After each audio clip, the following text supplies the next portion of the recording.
এত 1000 কোটি কোটি টাকা কামড়ে এ ওটা দিয়েও জানো আমার মনে শান্তি হয় না।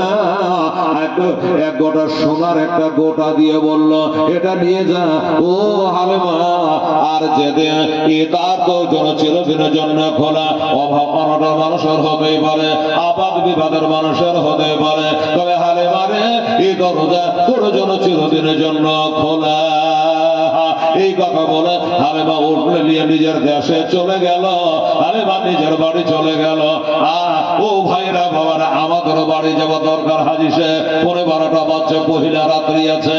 এবার নবী পাক সাহেবে নাওলা তার মাকে পেল, আর মা আর বেটাকে পেল।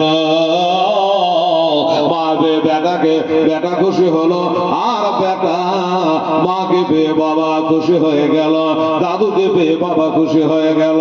বাবা ও ভাইরা, তখন তো নবী কলমা প্রচার করে নাই যে কারোর সঙ্গে রাগারাগি থাকবে, বংশ বলি সবাই নবীকে ভালো তখন বাসত। আরে নবীর সঙ্গে আড়াআড়ি তখন থেকে চালু হলো, যখন থেকে নবী বলল এক আল্লাহর তোরে ইবাদত করো আর আমাকে নবী বলে মানে নাও, তখন থেকে বাবা তাহিস চালু হয়ে গেল।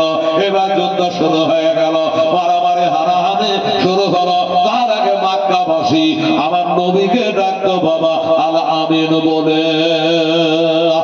তার আগে নবীকে ডাকতো আল আমিন বলে, সত্যবাদী বলে। যাই হোক, বেরাদারান ইসলাম, স্বামী রেখেরা পরের ঘটনা এবার বলতে গেলে মা আমেনার ইন্তেকাল। 1 ঘন্টা টাইম লেগে যাবে। আমার মা বোনেরা, আমার ভাইয়েরা, একটু দোয়া করে যাবেন, কেউ যাবেন না যেন। আর একটা কথা মনে রেখে দেবেন, আগামীকাল ইনশাআল্লাহ যথা টাইমে তো চালু হবেই, 9টাতেই চালু হবে। আর কথা হলো যে কালকে বড় মর্মান্তিক বয়ান, বড় দুঃখের বয়ান, চোখের পানি ঝরঝর করে ঝরে যাবে রে মা। আমার ভাইয়েরা, বন্ধুরা, অনেকে মা হারিয়েছে, বাবা হারিয়েছে, দাদা হারিয়েছে। কালকে আমার নবী পাক সাহেবে লাউলা সাল্লাল্লাহু আলাইহি সাল্লাম প্রথমেই তা নিজের আম্মা জানকে হারাবি, তারপরে যত আগে কাটছাট করে যত আগে বাড়তে পারি, মেরাজের রাত্রি আছে, হিজরতের রাত আছে, আমার নবীর ইন্তেকাল আছে, ইত্যাদি আপনাদেরকে বলবো।